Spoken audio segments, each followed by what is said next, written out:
You're listening to Radio Maria, Christian Voice in Your Home. We're now presenting the show with Roy Shulman.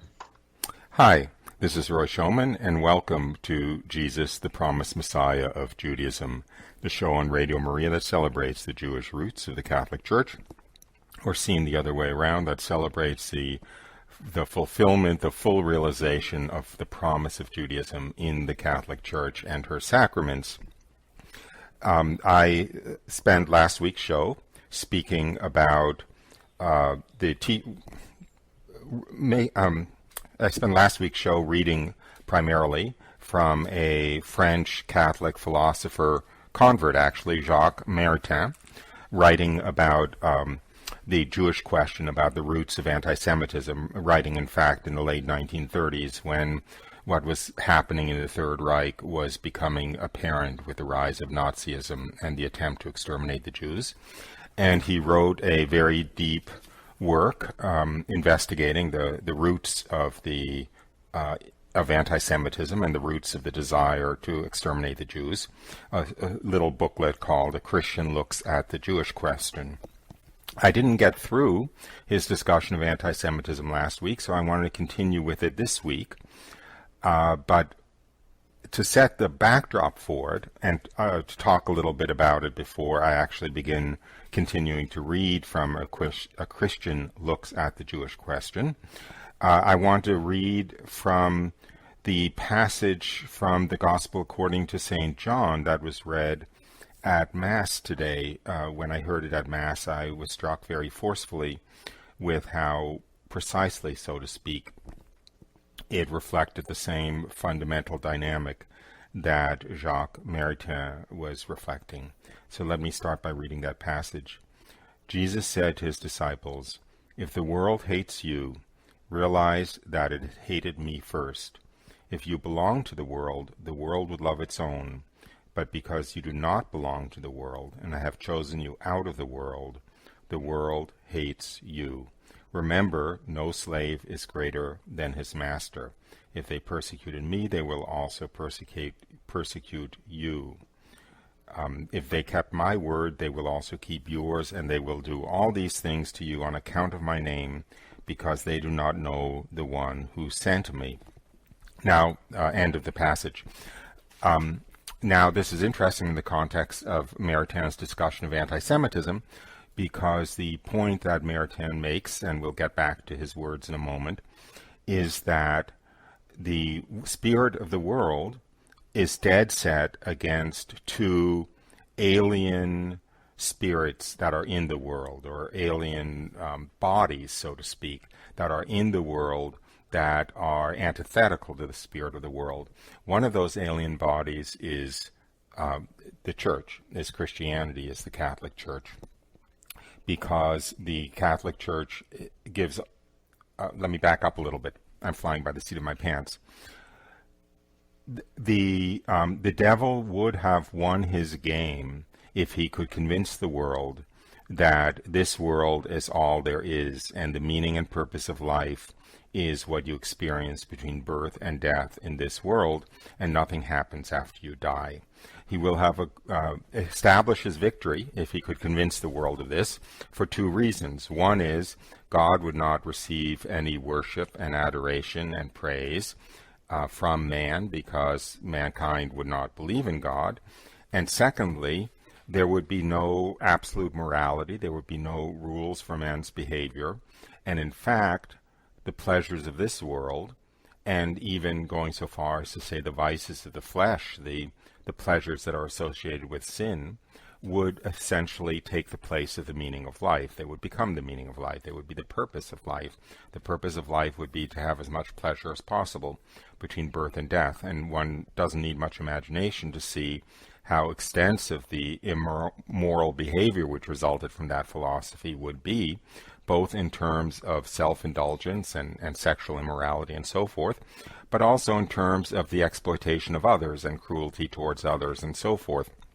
Because in the end, there would be no rules and there would be no meaning or purpose to anything, and it would be only a matter of maximizing your own pleasure in between birth and death, really with no regard to the consequences, because there wouldn't actually be any consequences to the extent that one got away with what one was doing. So you have the spirit of the world, which actually reflects this attitude. In other words, it is in fact a reflection, the spirit of the world. Jesus said, the spirit of the world is essentially the devil. And the spirit of the world is threatened by belief in God, love of God, and relationship to God. Now we go back to these two alien bodies in the world, which are the Jewish people, who were the first chosen people of God, the first people on earth, really, to know God and to have a personal relationship with God, and who even now represent humanity's longing for God, let's say. And then you have the church, Christianity, which represents humanity having found God, humanity in relationship, in full relationship with God, in the fullest possible relationship, in the case of the Catholic Church, that man can have with God in this period between birth and death.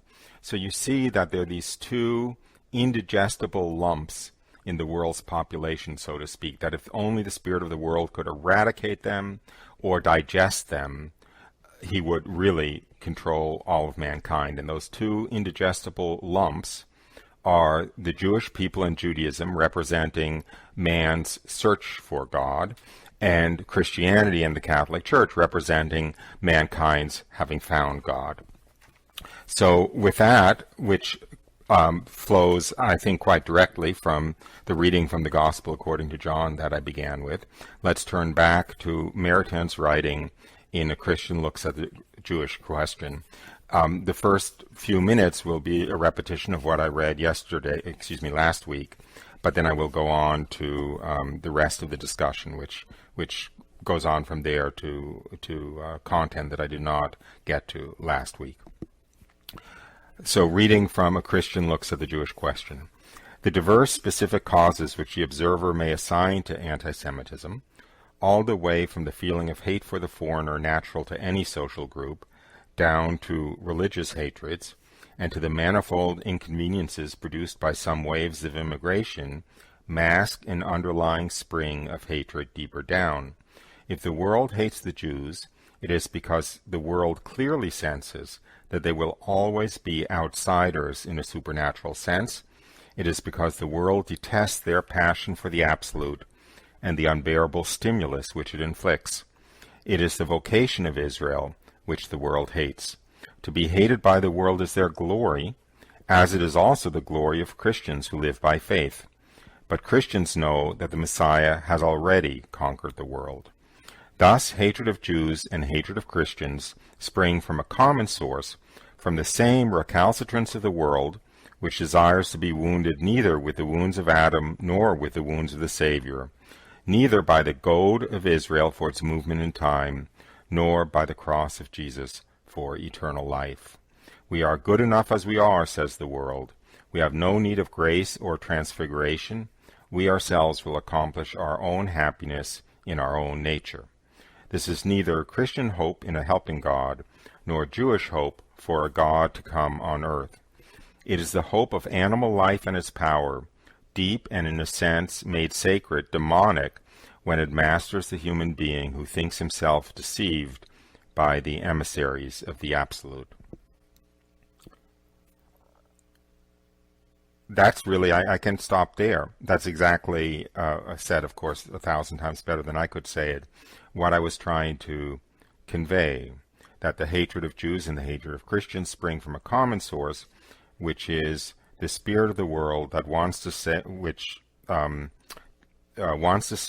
that we have no need of grace or transfiguration, that we will accomplish our own happiness in our own nature, and negates both the Christian hope in a God who helps for the Jewish hope for a God to come. If it succeeds in making this view universal, then it has mastered humanity. So with that, I think I will go on to reading, which I had not done last week. So continuing with Jacques Maritain on the Jewish question.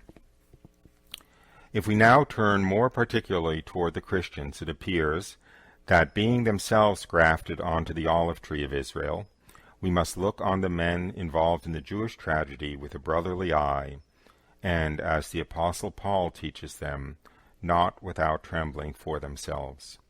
It is certainly possible for Christians to be anti-Semites, since one observes the phenomenon frequently enough. But it is possible for them only when they obey the spirit of the world rather than the spirit of Christianity. Strangely enough, certain Christians are heard to remark, "Has the world been moved, so they say, by the massacres of so many Christians in Russia, Spain, and Mexico? We will be stirred by the Jewish persecutions when the world will be stirred by the sufferings of our own." When I hear this manner of reasoning, I wonder how it is that from one day to the next, and without even telling me anything about it, my religion has been changed.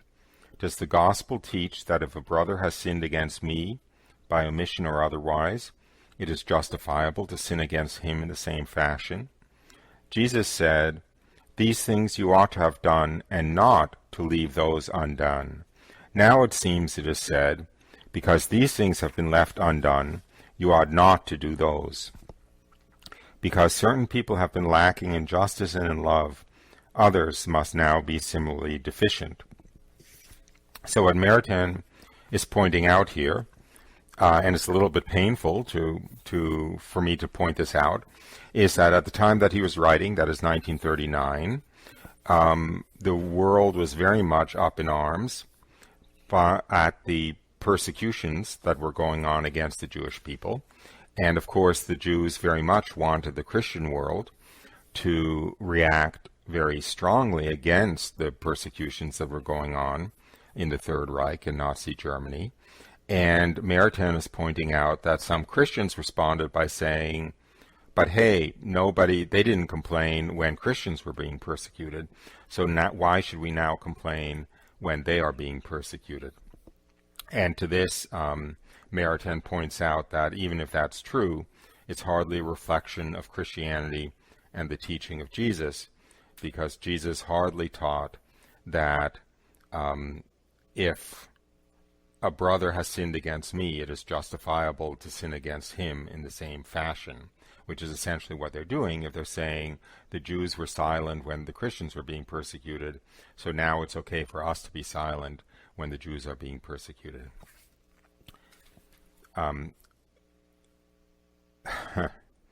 Excuse me, I can't help being unaware as I read this of the bitter irony in the fact that right now, literally right now, the Senate, or at least this week, the Senate was in the process of passing a resolution to punish China for their persecution of Muslims in China.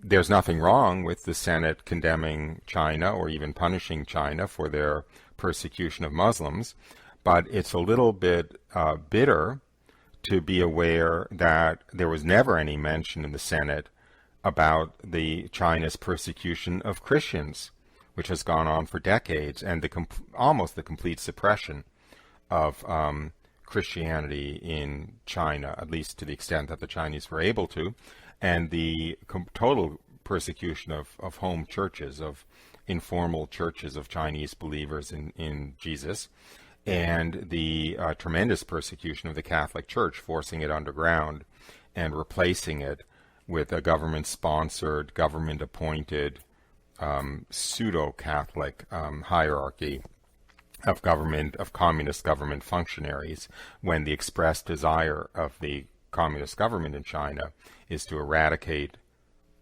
religion completely and belief in God completely. So it's a little bit sad to be reading this.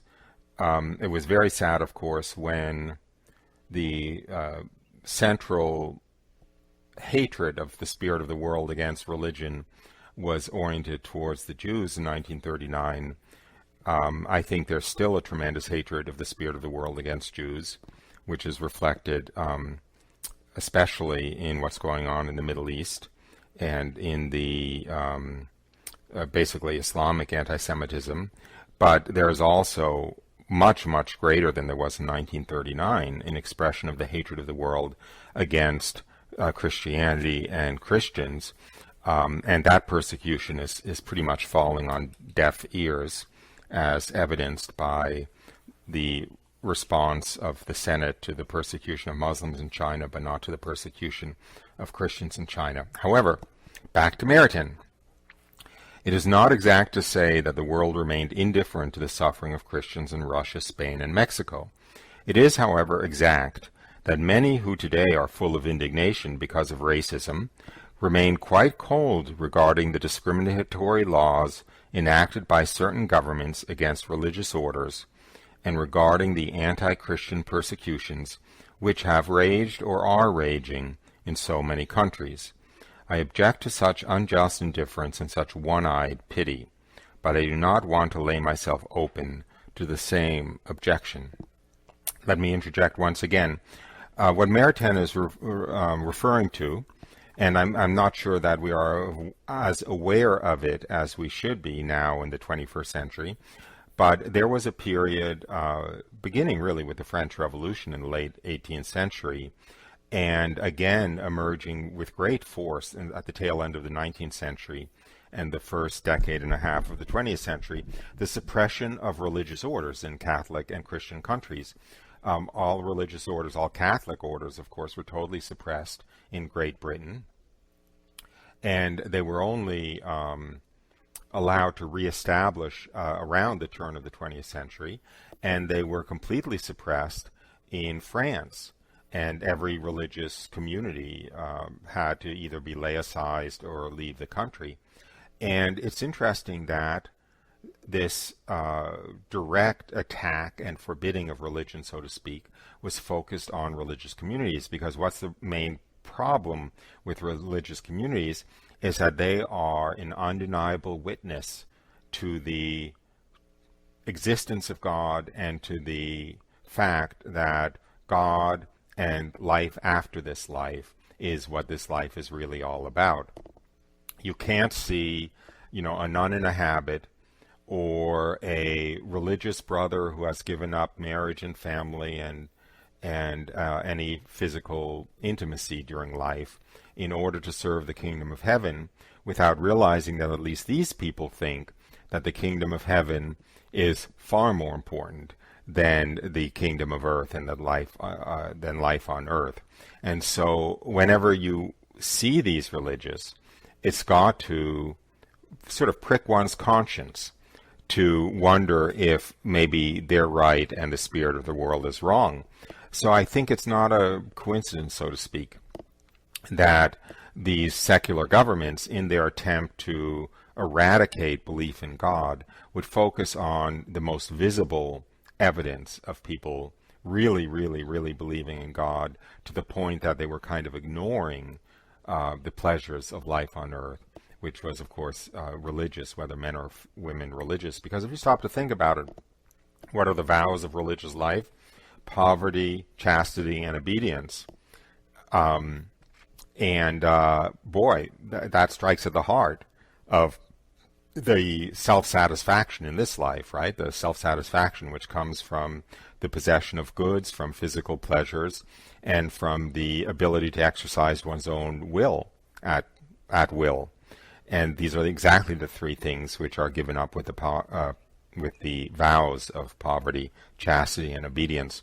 So, of course, if the spirit of the world was going to succeed in eradicating the belief in God, it would have to succeed in making invisible, erasing, so to speak, these visible signs of the primacy of God. Thank God it hasn't succeeded, and thank God that in the United States we do have the religious and religious orders, and of course the celibate priesthood. But there is a kind of secondary way in which the attack is going on, which happens when, frankly, when religious are not visibly religious, so you don't know that they are consecrated to God, and when in particular, the self-denial associated, actually all three of the self-denials associated with poverty, chastity, and obedience begin to be questioned even within religious life to the point where there is self-indulgence in possession of things, a self-indulgence in perhaps violating chastity, God forbid, and a self-indulgence in autonomy of the exercise of will, and a kind of a negation of the absolute quality of religious obedience. Back to Maritain, however. Among careless or partisan writers, many historic confusions arise from the fact of the commingling in medieval civilization of the affairs of the Church and the affairs of a secular commonwealth religiously organized, where mundane interests and both the good and evil of human social life were steeped in religion. If one makes the proper distinctions, one can see that in a temporal civilization where the regime of the ghetto, not to speak of the drama of the Marranos and the Spanish Inquisition, lent itself to the worst anti-Semitic passions and excesses, the Church itself, and as such, was not responsible for the excesses, even if some of its ministers were. It is well enough known that the popes repeatedly defended the Jews, notably against the absurd charge of ritual murder, and that all in all the Jews were generally less unhappy and less badly treated in the Papal States than elsewhere. So here Maritain is pointing out that yes, during the period when Christendom reigned in Europe, during the period when the countries of Europe were overtly Catholic, where in fact every leader of a country in Europe had to be crowned by the Pope in order to have authority over the country, so society and the secular order were visibly and self-consciously Catholic, there was a tremendous amount of anti-Semitic passion and activity, and it's important to note that it wasn't the Church itself which was responsible for those excesses, even if some of the ministers of the Church were, and in fact the popes repeatedly defended the Jews. So the fact that the temporal society, let's say, was overtly Catholic, and that the temporal societies were sometimes violently anti-Semitic, didn't mean that it was the Catholic Church itself that was being anti-Semitic. A very important point for Maritain to make. Continuing, Western civilization emerging from the Holy Roman Empire and the medieval regime, while in jeopardy of collapsing in other respects, as we know, freed itself from the strong impurities which this regime entailed. And it would be a singular aberration if Christians wish to return to those impurities at the moment when they have lost their historic reason for existing. Today, anti-Semitism is no longer one of those accidental blemishes of a secular Christendom in which evil was mixed with the good. It contaminates Christians like an error of the Spirit. I recall to the reader's mind that in a document of the Holy Office, dated September 5, 1928, which was directed against the mistakes of a too zealous association of the Friends of Israel, the Catholic Church has explicitly condemned this error of anti-Semitism. Racist errors were again condemned April 13, 1938, in a pontifical document, a letter of the Sacred Congregation of Seminaries and Universities. And it is well known that Pope Pius XI spoke out vigorously against the racist campaign and racist measures inaugurated by the Italian government in imitation of the German government. To the concept and word race, figuring in the theories imported from Germany, he opposed magnificently the ancient Latin idea of gens and populus, the connotation of which belonged to much more to the moral than to the biological order. The following passages of a discourse pronounced in September 1938 before the directors of the Belgian Catholic Radio Agency are also to be noted.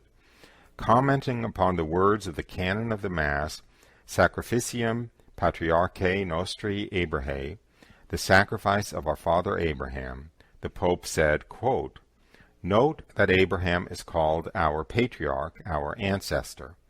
Anti-Semitism is incompatible with the thought and sublime reality expressed in this text. It is a movement in which we Christians can have no part whatsoever. Anti-Semitism is unacceptable. Spiritually, we are Semites. Spiritually, we are Semites. No stronger word has been spoken by a Christian against anti-Semitism, and this Christian is the successor of the Apostle Peter. So let me go back and just kind of underline what Maritain was saying in the last few paragraphs, which is that yes, when Christendom, when the governments throughout Europe were overtly Catholic, and when the social order was overtly Christian, there was a lot of state-sponsored anti-Semitism, which could be confused with being an expression of the Catholic Church, although it wasn't an expression of the Catholic Church. However, now that the governments are overtly secular, there is no excuse for such a confusion. And any anti-Semitism that is reflected by Christians is an aberration and a contamination of Christianity. And in particular, with respect to the Catholic Church, Maritain goes on to point out some very recent, in his day, condemnations of all anti-Semitism, which was condemnations made by the popes of the time against anti-Semitism in many of its forms. And so, in fact, he points out that Pope Pius XI spoke out against the anti-Semitic policies of the Italian government. I believe that would have been in the early 30s, it might have been in the late 20s. And he points out that famous quote, which at the time he was writing this was very recent, of Pope Pius XI, that anti-Semitism is unacceptable. Spiritually, we are all Semites.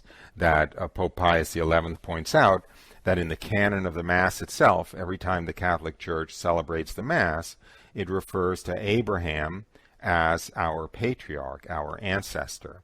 And so it is anti-Semitism is, as Pius XI expressed it, anti-Semitism is entirely incompatible with the thought and sublime reality expressed in this text, that is, the text from the canon of the Mass itself, that refers to Abraham as our father, our patriarch Abraham. That is, the father, the patriarch of the Catholic Church, Abraham.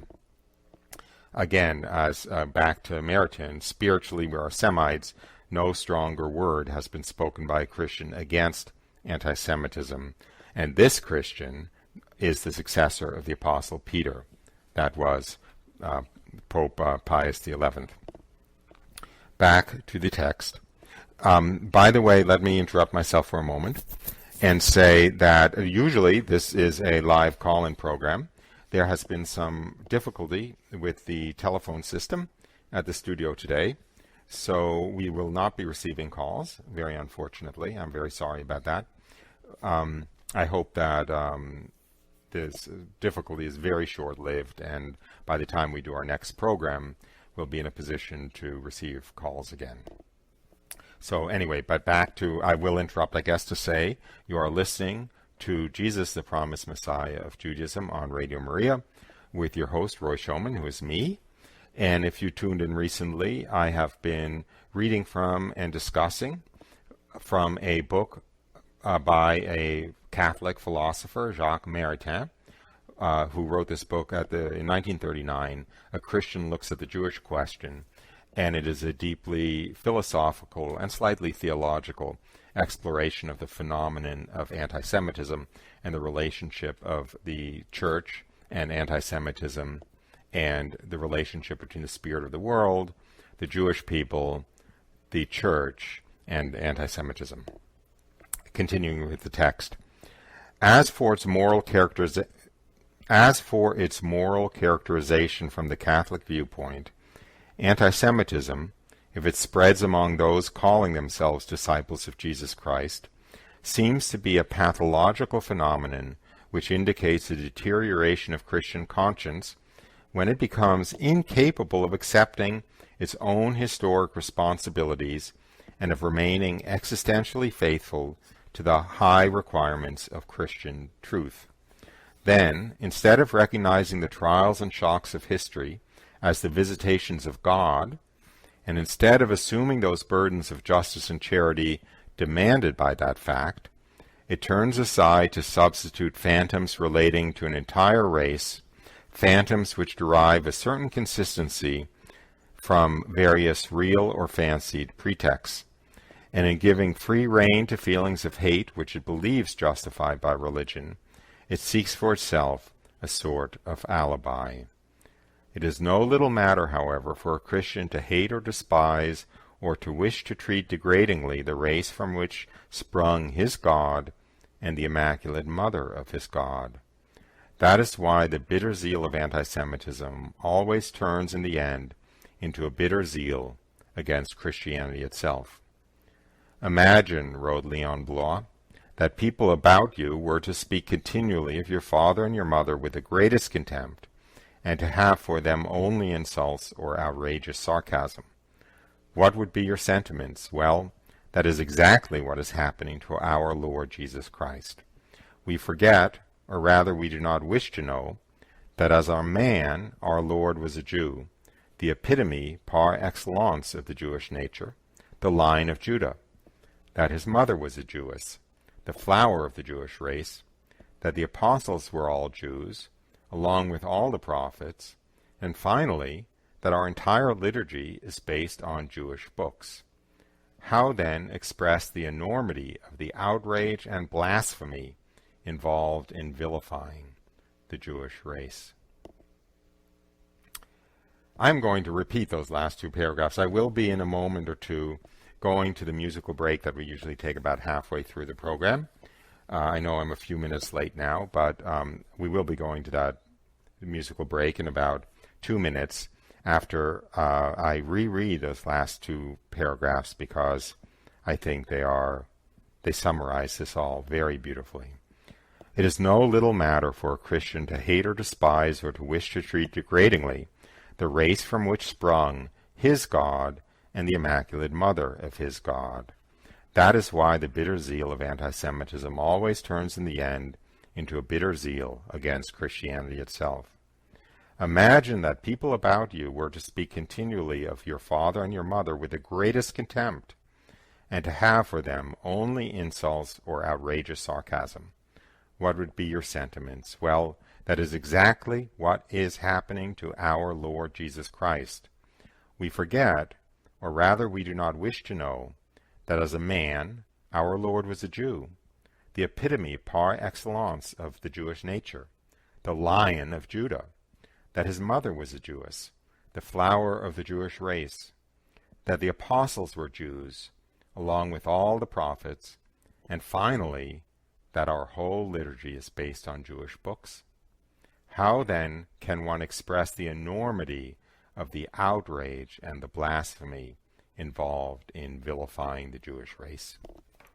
That could be the theme of Jesus, the promised Messiah of Judaism, of this entire show. And with that, let's go to the musical break. You're listening to Roy Schoeman on the show on Radio Maria, Jesus, the promised Messiah of Judaism, and we'll be back in a few moments.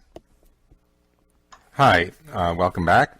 I've been spending today's show talking about anti-Semitism seen through the eyes of a wonderful Catholic philosopher, Jacques Maritain, from the first two-thirds of the 20th century. And I've come to the end of the reading that I was doing from him, so I will continue the show with reading from another wonderful Catholic, I don't know if I can call him a philosopher. He's certainly a scholar and a theologian, and he is in fact a Jewish convert, and that is the relatively recently deceased Cardinal Jean-Marie Lustiger, who was a Jewish convert. He was raised Jewish. He converted in his teenage years. He entered the Catholic Church, and he went on to not only become a priest, but to become a cardinal and the Cardinal Archbishop of Paris. And in fact, at the time of the election of Pope Benedict, he was papabile in a sense. In other words, he was, in the among the cardinals who could have conceivably been elected pope. And so let me read some of his beautiful writings on the nature of anti-Semitism and essentially the anti-Christian nature of anti-Semitism, the diabolical nature of anti-Semitism, which is actually directed as much against Christ as it is against the Jews, which only makes sense when you stop to think about it, because, of course, Jesus was a Jew, and the devil can't get at Jesus directly, but he can get at Jesus's blood relatives, so to speak, the Jews, and B, that the Jews are responsible, in a sense, for having brought about redemption through Jesus, and therefore, in so doing, bringing about the devil's ultimate downfall, and therefore it's logical that the devil should have a special hatred against the Jews, because in fact they were the vehicle through which he was ultimately defeated. And finally, a third reason why the devil should hate the Jews is that there can't be a second coming until there's a conversion of the Jews. We know this from the Catechism of the Catholic Church. Paragraph 674 says, quote, "The glorious Messiah's coming is suspended at every moment of history until his recognition by all Israel," which is the Catholic teaching going back to the very first of the Church Fathers, that there has to be a widespread conversion of the Jews before the second coming can happen. And of course, when the second coming happens, the devil's game is up for good. He will have no even individual victory of condemning a single human soul after the second coming. His game will be completely up, and he will be totally defeated and chained, of course, for all eternity. And therefore, the more he can do to delay the conversion of the Jews, the more he can do to delay the second coming, and still try to make kind of temporary victories of leading more human souls into damnation. So anyway, let me go to Lustiger's reflections on the directly diabolical and anti-Christian nature, in fact, of anti-Semitism. So Hitler's anti-Semitism had its roots in the anti-Semitism of the Enlightenment and not in a Christian anti-Semitism. It was a refusal of the Jews' divine election, a hate for their religious singularity. The Jews, as figures of election, caused jealousy and catalyzed on themselves the Nazis' negation of man and God. I mention in passing that Nazism perverted the notion of a chosen people in order to create a diabolical messianism of their own. It was not subjected to God, but on the contrary looked to the coming of the Superman and thus to the annihilation of the rest of humanity. Nazism identified election with domination and unconscionable privilege. So what Lustiger is saying is that the Nazi anti-Semitism, hatred of the Jews, was in fact a hatred of God, an attack on God, catalyzed by the Jews being the figure of election, referred to in the Old Testament as the chosen people, and therefore they brought down on themselves as a lightning rod, so to speak, the Nazis' negation of both man and God. And in their negation, in the Nazis' negation of the election of the Jews, they created a diabolical perversion of the election of the Jews, which of course was the superiority of their Aryan race and the coming of the Superman, and its domination, their domination over all of the rest of humanity. So it's a diabolical reversal. The election of the Jews was an election to bring about the salvation of humanity through the coming of Christ. That's what it meant, that the Jews were the chosen people. They were chosen. They were not chosen because they're better than other people. They were chosen to bring about the incarnation. They were chosen to host God as man when God became man. They were chosen to facilitate the salvation of mankind, whereas the election of the Nazis, Aryan superiority, their diabolical messianism, their election, their chosenness, was to dominate and enslave the rest of mankind. So you can see this kind of complete 180-degree shift, this diabolical reversal of the election of the Jews in the superiority of the Nazis. Continuing with the words of Cardinal Lustiger, Yes, Israel has its reason for being until the coming of the heavenly kingdom. The Jews, the Jewish people, exist because God has chosen them. They have no other reason for existing, not even national sentiment. The existence of the chosen people concerns God's plan for humanity. If Israel exists, it is because God has chosen this people for the purpose of saving all mankind. I'm glad that Lustiger is saying this, because I would be scared to say this because of a fear of getting in too much trouble for saying it. This is, Cardinal Archbishop Lustiger speaking, and what he said was, the existence of the chosen people concerns God's plan for humanity. If Israel exists, it is because God has chosen this people for the purpose of saving all mankind. It is God who has favored Israel. God brought it into existence for the salvation of all humanity, for the coming of the reign, and according to the promise, it is in Israel that the Messiah, suffering, has already appeared. Until the Messiah's coming in glory, the Jew remains, and he remains a Jew whether he is Christian or not. Israel is a guarantee that the second coming will come.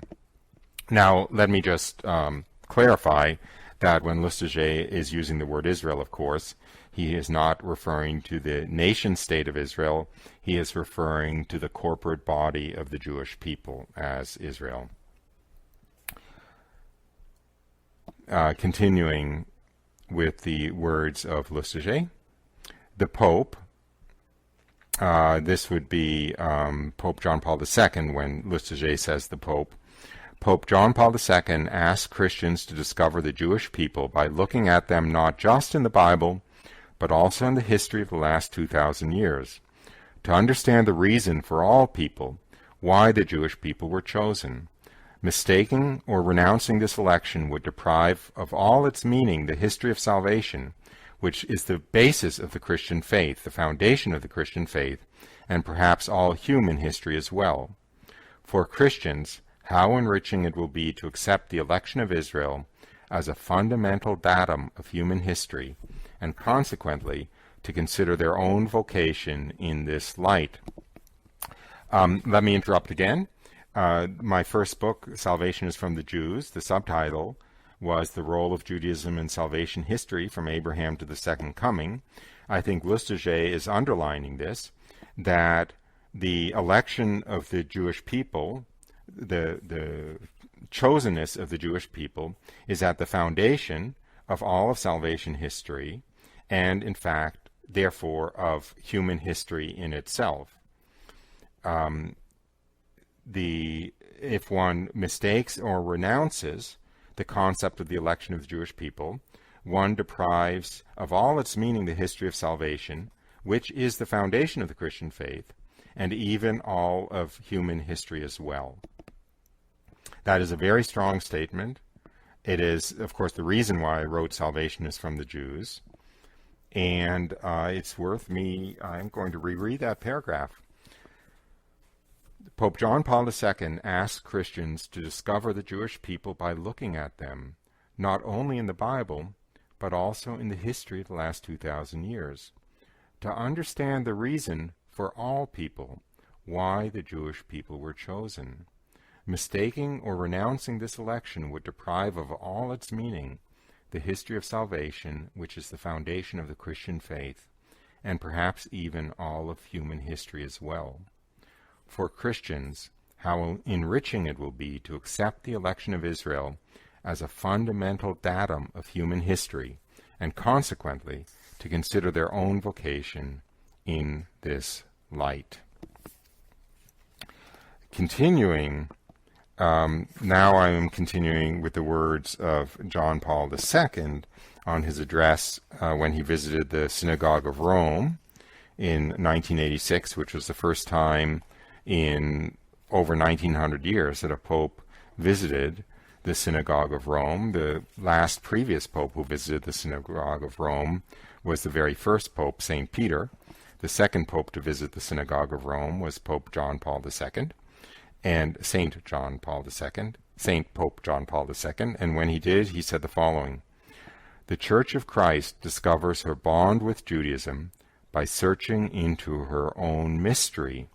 It is not lawful to say that the Jews are repudiated, The Jews are beloved of God, who has called them with an irrevocable calling. So here is St. John Paul II saying it is not lawful to say that essentially that God has turned his back on the election of the Jews. It's not lawful to say, in his words, that the Jews are repudiated. The Jews are beloved of God, who has called them with an irrevocable calling. In other words, it's not that the Jews were once beloved of God, but because they turned on Christ, they are now detested by God, and God has renounced his election of them, which is a concept which has been held by even Catholic theologians. But John Paul II is very directly taking this on and saying, once again, it is not lawful to say that the Jews are repudiated. The Jews are beloved of God, who has called them with an irrevocable calling. So now let me go back to Lustiger, talking more about how the Nazis, in their hatred of the Jews and in their desire to exterminate the Jews, were directly puppets of the devil and simply expressing the will of the devil in their actions. The Nazis are only weak creatures, puppets, immersed in an absolute evil that surpasses them. They are victims of their own ignominy. You may demonstrate that a particular person is a sadist, but you will have given only a limited explanation. You may show that the sadist controlled the levers of an immensely powerful machine that brought about an appalling death for his victims. But you are still faced with someone insignificant who does not suffice to explain what happened. That pathetic man is only a contemptible man, and it is normal that he should seem insignificant because the face hidden behind his is Satan's. It is the face of evil in our world, of evil's power, which is so vast as to be unimaginable for the human mind. Those men we see are only the servile actors. Yes, they are individuals who should unquestionably be held responsible for the crimes committed, but the evil that surged up in them infinitely surpassed them. It was not a war like the others. This is, of course, referring to the Second World War. I felt that we had been plunged into an infernal abyss. At the heart of the opponent's ideology was the persecution of the chosen people, the Jewish people, because they are a messianic people. When as a child I spent time in Nazi Germany, I had understood. Nazism's aim was more than Promethean. It was satanic. This utterly overwhelming conflict can be understood only within the mystery of the suffering Messiah and the redemption with the struggle that it implies. End of the citation, which was from Cardinal Archbishop Lustiger, Jean-Marie Lustiger, the former Cardinal Archbishop of Paris. I believe he passed away about 10 years ago. It's taken from a book-length interview with him called Choosing God. So I hope you've enjoyed today's show. It's a topic that fascinates me. Of course, I'm not in a position to know whether it fascinates you also, but if you've listened this long, perhaps it must have some interest to you. We've been discussing essentially the philosophical and theological roots of anti-Semitism as explained and expounded on in the writings of the French Catholic philosopher Jacques Maritain and the French Catholic Jewish convert Cardinal Archbishop Jean-Marie Lustiger. You've been listening to me, Roy Showman, on the show on Radio Maria, Jesus, the Promised Messiah of Judaism. And we have come to the end of our time for today. I hope you join us again next week, same time, same place, for Jesus, the Promised Messiah of Judaism on